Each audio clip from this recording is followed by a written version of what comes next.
guys, I'm Rick and this is my 2005 VA XR6 Turbo.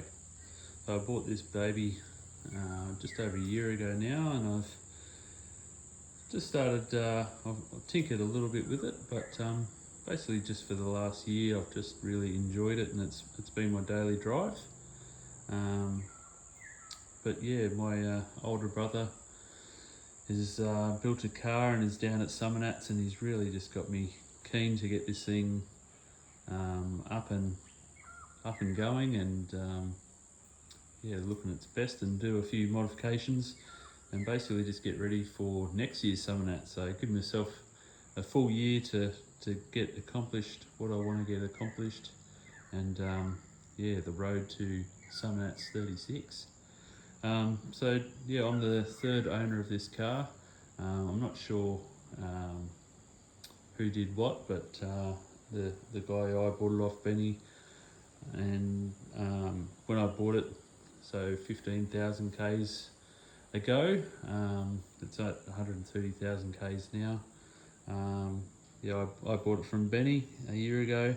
It's got the four-speed BDR. It's all fairly well stock. Has got the downpipe back 3-inch xr6 exhaust, all stainless, the stainless cat. Had new ignition coils, new radiator, new battery, belts and tensioners, water pump, all done to it. When I bought it, that was sort of his little spiel. Did have the upgraded PBR C4 Corvette big brakes. You can see them right in there, the big guys.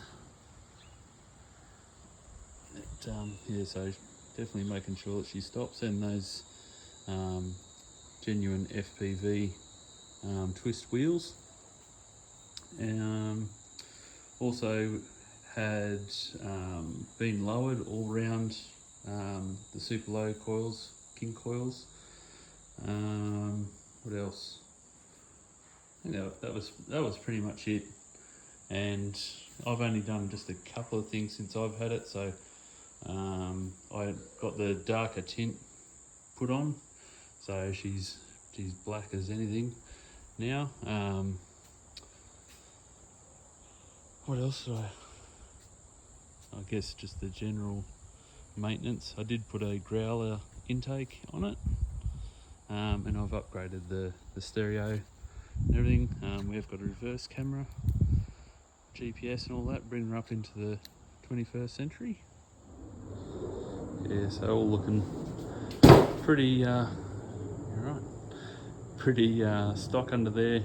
Obviously with that that growler intake is the only thing that's really changed under the hood here. It has had a tune, and the BDR also. But yeah, it's just basically had that airbox. I've been watching a lot of guys, and Shawnee from Motorbox there. I really agree, and I do love the look of this factory intake and everything there. And yeah, just sort of, I wanted to obviously get that induction noise, but also just, yeah, as it was a daily drive, doing a bit of highway Ks, it helped out. The fuel economy sounded cool. It was just a win in all boxes. But yeah, the road to Summernats. So from watching the Haltech guys, the OG 6E build, and watching yeah, Sean on his build, and Zach Baldy, sort of going to take my own approach to it. I don't want to go too crazy. I don't need to make, 600, 700 horsepower, whatever it's going to end up being. This is still going to be my family car, daily drive. Wife will drive it as well. So, but I do want to do a little bit. So plans going in. I guess our stage one is going to be doing the valve springs, that oil return line. Don't know whether we'll do the head studs or not just yet. I'll talk to the tuner and see whether that's advisable or not. So we're not going to be pushing huge horsepower out of it, so that's going to be pretty stock. And where I'm going to deviate a little bit, so I will say goodbye to the factory setup there, just because I did really like the Plasma Man setup with the intake plenum. Taking their swap, I really liked their swap. They put a 4-inch intake, and the battery is all mounted in the battery side, so it's a turbo side intake. Can also get the Plasma Man intercooler, and then coming up, obviously where the growler is there, comes into your throttle body, gets moved. I did like the idea of moving that throttle body, but it just didn't look that good. Like I'm all about the looks, and this does look really good at the moment, but I think with that intake plenum coming in there and everything, it's going to look really good. I'll get the nice black. I think I'll go the black. I'm not sure yet whether I'll get the black or the chromed piping. But yeah, that's what will go, and obviously probably somewhere along the line, we'll get that Haltech ECU as well. But yeah, engine wise, that's pretty much all we want to do. We're not going to push massive stupid horsepower. Obviously it's very easy to do, and but yeah, that's my saddle approach, and we'll see what comes of it. This was the other little upgrade I did, from going with a reversing camera and driving a car without a reversing camera really sucks. So yeah, did upgrade and get this guy.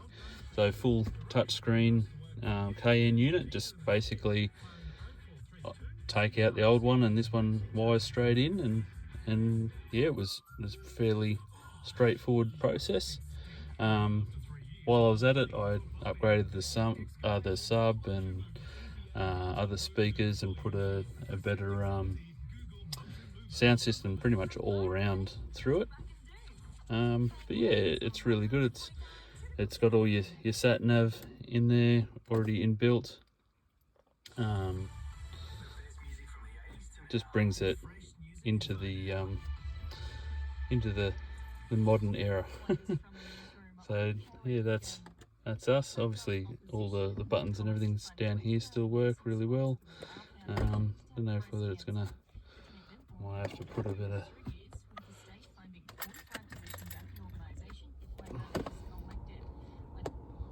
so yeah, reverse camera, that's mainly what I got it for, and the navigation system. Yeah, and just looks cool. Bringing into the modern era. So yeah, connects Bluetooth, Apple CarPlay, Android Auto, all that sort of stuff. There's all these. The only thing that I will give it is, yeah, just you've got a separate cord for each, so they're all USB. So obviously a USB to plug in for your iPod or something like that, or for your Android, Apple, whatever. But yeah, that's pretty much it. And yeah, I obviously do have a little phone holder to put that up there. That's really good, just to have it in view, and also for recording as well while you're driving. But yeah,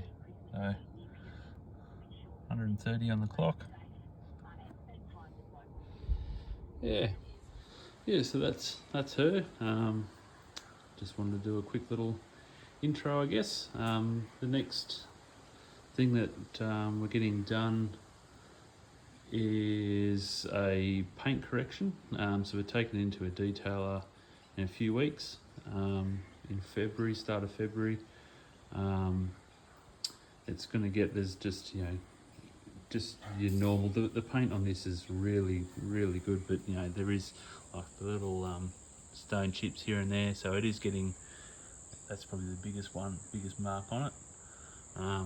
So yeah, it's going to just get a little bit of a touch up, and then it's getting that paint correction just to get all these swirls out of it. You'll be able to see it, I'd say.